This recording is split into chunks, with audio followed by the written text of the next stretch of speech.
Qué pena que las tandas no puedan también grabarse para seguir aportando conversaciones.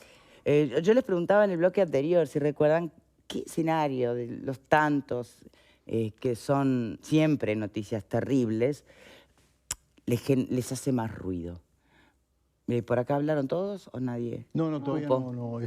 No, a mí el tema médico, yo me gustaría de alguna manera reivindicarlos también, porque... No, pero acá, ojo, no estamos diciendo que esto es una generalización. No, yo todavía no puedo empezar a hablar, me gustaría si puedo terminar la idea. Sí. En el tema médico, lo que quiero reivindicarlos es porque por lo menos se tomaron el trabajo de mirarse más allá de su propio ombligo. Y veo que desde hace tiempo, además, han tomado ese desafío y ese reto de decir, bueno, tenemos problemas, y a veces los problemas son nuestros, otras veces son exógenos, otras veces son los pacientes nuestros que nos generan problemas, pero muchas veces vienen del mundo médico. Yo recuerdo un famoso caso del año 2020, que fue el caso de Álvaro Villar. No señalo a Álvaro Villar, pero sí él fue objeto de una muy fuerte denuncia de una persona de bien que estuvo 37 años trabajando presupuestada en el Maciel y que perdió su cargo por esas denuncias. Entonces, otra que revictimización y problemas. Así que el mundo médico hace muy bien en mirarse a sí mismo. De lo que acaba de decir mi colega hoy, invitado nuestro, hay cosas que me dejan dudas. Él lo planteó muy bien. Yo creo que hay una certeza de que hay un aumento de denuncias. Claro, lo están viviendo ustedes, aumento de denuncias hay. Pero no hay una certeza o una evidencia científica de que no haya aumento de casos. Exacto. Entonces, me parece que este es un problema que en los últimos tiempos, por su visibilización, por la responsabilidad de los medios de comunicación que le hemos tratado todos, entre todos, de ponerlo arriba de la palestra, de discutirlo, hay aumento de casos, hay aumento de denuncias, pero yo no sé si no hay aumento de casos, porque capaz que es un tema que está sobrediagnosticado, pero que los remedios que le hemos tratado de encontrar entre todos, política, sociedad, medio de comunicación, capaz que son insuficientes o están mal orientados. Y yo tengo dudas, si ese tema de que se planteen tanta guerra entre los géneros, tanta guerra entre los sexos, si al final por algún lado no termina estallando mal. Capaz que no le estamos invocando al remedio, a la receta final, pero sí estamos en vías de tener un buen diagnóstico. Y está bien que, si lo hace el mundo médico, que también lo haga el mundo sindical, el mundo político, el carnaval, las gremiales empresariales, ¿por qué no? También, o sea, que se empiecen a mirar, a tener una mirada profunda y severa hacia adentro y buscar soluciones para que las denuncias estén despojadas de subjetividad y despojada de estigmatización hacia un lado y hacia el otro, y que el que denuncia tenga libertad de hacerlo sin saber que se lo va a revictimizar y en la medida de lo posible, porque no, yo sé que esto me cuesta siempre, algún golpe de alguien, tratar de minimizar las denuncias falsas. Buenas tardes, dice alguien por aquí. Recuerdo que cuando tenía 18 años, y hace de esto 39, ¿ya? Tenía gastroenteritis. Una amiga me llevó con un médico que me examinó el vientre, que subió su mano y me tomó un seno. Quedé tan mal que ni siquiera se lo pude comentar a mi amiga. En ese momento no supe cómo actuar. Sé que muchos dirán, ¿por qué lo cuento ahora? Bueno, en ese momento uno no sabe qué hacer. Lo busqué, pero como no hay testigos ni marcas, todo queda en la nada. Vuelvo a repetir la pregunta. Siempre está mal el abuso cuando hay asimetrías de poder. ¿Pero es lo mismo el cura, el padre, el padrastro, el docente, el psiquiatra? Yo creo que es difícil la comparación. Creo que obviamente si uno lo evalúa, el más doloroso es el que es intrafamiliar, ¿no? El tío, el padre, el abuelo. Creo que ese es el que es más repudiado, de hecho, cuando sale públicamente. Pero creo que el de los médicos, particularmente el de los psiquiatras, estamos hablando de una población sumamente vulnerable, personas con discapacidad, personas que no están en posibilidad de poder decir que sí a una relación sexual y a mí me ha tocado vivirlo de cerca con poblaciones que tienen patologías o que tienen condiciones que obviamente son discapacitantes, que no pueden hablar en algunos casos, o sea que en realidad en ningún momento le pueden decir que sí a la persona y que en realidad no tienen la capacidad de poder analizar lo que están haciendo y poder responder que sí. Entonces, más allá que quizá no es lo mismo que un padre o que un abuelo o que un familiar cercano, está claro que esos pacientes que tienen una atención con su médico que es semanal, que, o sea, pasan a ser como parte de su familia, hay un vínculo de confianza, porque bueno, está esa relación médico-paciente que es muy estrecha en este tipo de situaciones cuando estás hablando de personas con una discapacidad. Entonces, realmente son situaciones terribles las que se denuncian. Y yo creo, comparto con el invitado en realidad, yo creo que en realidad hoy lo que está pasando es que hoy hablamos más del tema, hoy se repudian mucho más estas situaciones. Antes cuando pasaban en la familia se tendían a ocultar. ¿Cómo vas a denunciar a tu padre? ¿Cómo vas a denunciar a tu abuelo? Se ponía en duda la palabra de si eran niños, si eran jóvenes. Te agrego que hacían, una peor. ¿sí?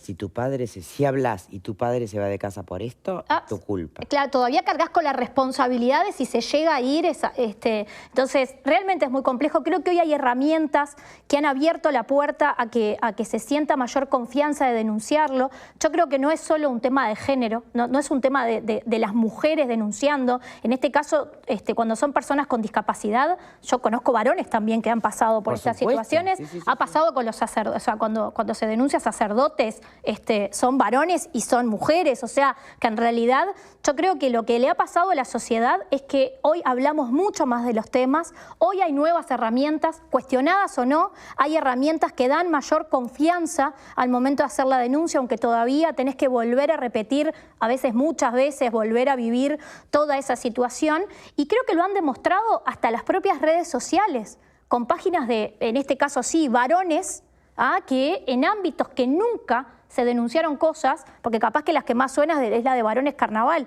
pero si ustedes buscan hay un montón de profesiones o hay denunciado docentes de las universidades, de distintas universidades también, este tipo de páginas que es como que cosas que antes tú te guardabas, hoy se cuestionan. Y esos cuestionamientos, que algunos los hacen públicamente, hacen que personas como este televidente que decía, a mí me pasó tal situación, nunca me animé a decirlo, hoy hay otros que se animan a decirlo y me dan a mí ese poder que no tuve, quizá, o esa fuerza o esa confianza que no tuve en algún momento para contar situaciones que me pasaron y que por vergüenza o por cuestionamientos en el momento que pasaron, en otras épocas mucho más, cuando son cosas de 20, 30 años que la persona se anima a decir, los cuestionamientos de la sociedad antes eran terribles. De hecho, algo habrás hecho, la frase, vos lo habrás provocado, siempre estaba ese cuestionamiento arriba de la mesa que hoy no es tal. Hoy no está tanto ese cuestionamiento, que todavía queda gente que cuestiona a la víctima. Hoy como que yo creo que las personas nos sentimos con mayor confianza al momento de denunciar, hombres o mujeres, en este caso, ¿no? Bien. Yo lo veo por ahí. Pablo. Bueno, es para hablar largo y tendido del asunto, pero vamos a centrarnos un poco en el tema de hoy. Yo comparto con Juan Raúl en cuanto a que existen nuevos mecanismos a partir del 2017, mecanismos legales y procesales que implican que mayores personas realicen determinado tipo de denuncias por violencia de género. Eso es indiscutible. No así que existan más delitos, porque eso no lo podemos comprobar. Sí que existen nuevas herramientas que habilitan a poder hacer público y exteriorizar una situación. Eso es por un lado. Por otro lado, no todo es violencia de género y no todo puede generalizarse y no podemos entrar en una psicosis de que se aplica violencia de género en todas partes, si no terminamos en un problema bastante complicado. Sin ir más lejos, hace pocas horas accedí a una sentencia insólita de este país, ¿no? Que la juez de quinto turno de violencia de género condenó en su sentencia a una juez de civil en lo letrado del séptimo turno porque ejerció violencia de género sobre una justiciable que fue a solicitar determinados derechos a su juzgado. O sea, estamos llegando a un límite de lo que es la violencia de género. ¿Qué sería? Violencia, punto. No, violencia de género. No, Lo que te quiero decir, la jueza que, Bueno, que hay que imputó discutir. Fue por le habían entrado a la casa 2 personas, etcétera, etcétera, y se habían apropiado de su propiedad, y bueno, en fin. Pero lo más sorprendente de todo es esta sentencia de un tribunal especializado en violencia de familia contra un tribunal civil. Ya hemos llegado al sumum de lo que es la violencia de género. Entonces, vamos a centrarnos... ¿Qué es que se estaba analizando al final? No, la verdad, no da ni para analizarlo el asunto de este tema. Pero hemos llegado a ese punto hemos llegado. Entonces, hay que ser muy cuidadoso en estos temas. No todo es violencia de género. Pero lo que me sorprende mayormente del tema que estamos hablando hoy con respecto a los médicos, que yo nunca había accedido a este porcentaje de las denuncias, que le hicieron una entrevista a la doctora Artreta, es la cantidad de médicos que están involucrados. Estamos hablando de un porcentaje, un 5, un 6% de la totalidad de los médicos que hicieron estas denuncias, ¿no? 18.000 médicos aproximadamente, un 5% de ellos, 1.000 médicos en este tipo, y los delitos que cometieron.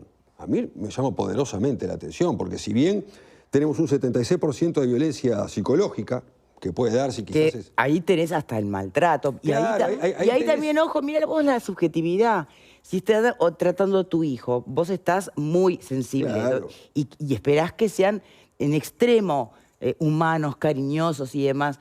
Y no debe ser tan claro. A veces era más fácil ver que un médico es un bruto ¿no? Pero es más cuestionable, quizás. Pero ahí hay, claro, más discutible. es más delgada la línea. Claro, es más discutible. Ahora, los otros porcentajes a mí sinceramente me sorprendieron, ¿no? Quiero leer los exactos para no equivocarme, ¿no? Un 17% de violencia física, entre ellas golpes de puño, patadas, quemaduras, agresiones con armas blancas y de fuego.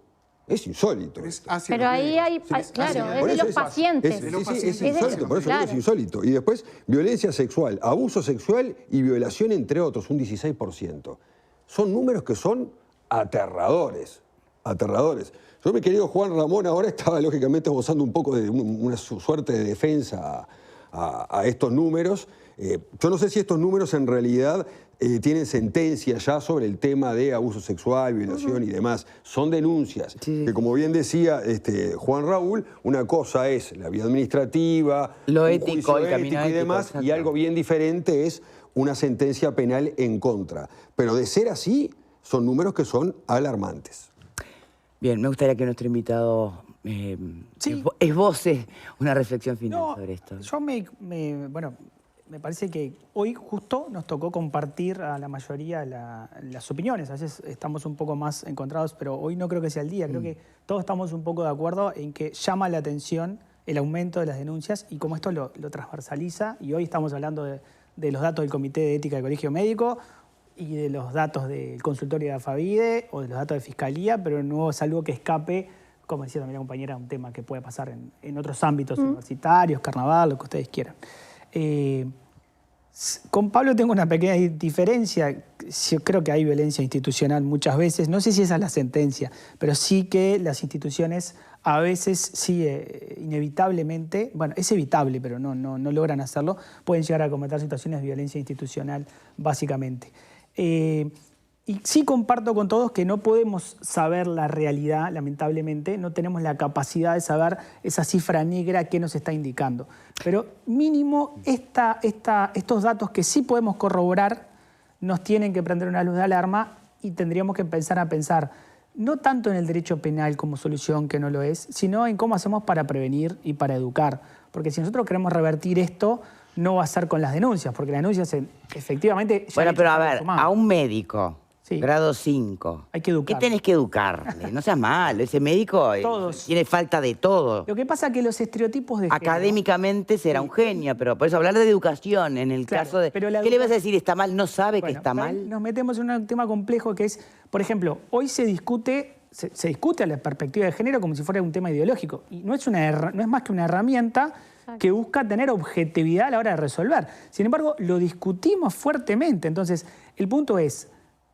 chicos y grandes, ¿no? Ámbitos educativos, ámbitos universitarios, nos tenemos que reeducar, tenemos que vencer primero nuestros propios prejuicios para luego institucionalmente vencer los demás y tratar de recorrer el camino de la educación, de la prevención, porque cuando llegamos a la cámaras denuncia, en consultorios en especialidades particulares, específicas. Pareciera que no. ¿Es tan difícil? Sí, pareciera que no, pero sin embargo, ser catedrático grado 5 o ser un especialista en una temática no implica no estar inserto en una cultura histórica, tradicional, que puede perfectamente no advertir o dar por sentado o naturalizado, como decimos siempre. Estas cosas se naturalizan, determinadas situaciones que analizadas a la luz de la normativa actual y de lo que hoy todos manejamos son situaciones de violencia sexual o de género. Entonces, la pregunta está planteada. No sabemos claramente qué está aumentando, si la cantidad de denuncias o los casos. Pero la pregunta más importante es cómo estamos trabajando en la prevención y en la educación, porque nuestro mayor objetivo sería evitar que esto pase. Y tenemos que pensar con nuestros niños, pero no por eso desconocer grandes instituciones que deberían trabajar con sus miembros para que estas cosas no pasen. No importa si es un organismo del Estado, si es una institución de educación o lo que sea. Tenemos que formarnos para tratar de evitar que esto suceda, o por lo menos lo que los números indican que está sucediendo cada vez más. Doctor Willimán, muchísimas gracias por habernos acompañado. Este tema es enorme y bueno, esto es apenas la punta del iceberg que surge a partir de una publicación del País en conversación con el Tribunal de Ética del Colegio Médico.